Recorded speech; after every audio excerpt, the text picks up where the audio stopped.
চরিত্রে অভিনয় করতে খুবই ভালো লেগেছে। একটা আমার মতনই একটা ক্যারেক্টার আমাকে দিয়েছে, খুব একটা যে কিছু করতে হয়েছে তা নয়। আমার খুব ভালো লেগেছে মায়ের সাথে যে বন্ডিংটা দেখানো হয়েছে আমার, সেই বন্ডিংটা ইটস মানে very needed for everybody to see, যে হ্যাঁ মায়ের সাথে এরকমভাবে থাকলে তুমি তোমার লাইফের প্রত্যেকটা জায়গা থেকেই তুমি ফেল হও কি পাস হও, তোমাকে সবাই মেনে নেবে।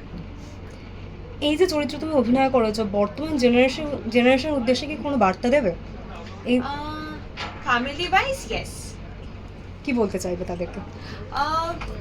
পরিবারের সাথে থাকো, স্পেশালি মায়ের সাথে বন্ধুত্বর মতন রিলেশন রাখতে পারলে খুবই ভালো হবে, কেন কি প্রত্যেকটা জায়গা থেকে তোমরা পার পেয়ে যাবে, মেন্টালি ফিজিক্যালি অনেক কিছু থেকে বেটারমেন্ট পাবে। দর্শকদের উদ্দেশ্যে কি বলবেন? 31শে অক্টোবর আসছে আমাদের ছবি শ্রী দুর্গা। তোমাদেরও প্লিজ সবার, আমাদের ছবি শুধু বলবো না, প্লিজ তোমাদেরও করে নাও। খুব আশাবাদী, কারণ কি এই ছবিটার মধ্যে একটা অনেকদিন পরে অন্যরকম একটা ছবি, মেয়েদের লড়াই হচ্ছে, তো আমার মনে হয় মেয়েরা খুব রিলেট করতে পারবে, সো প্লিজ ওয়াচ ইট।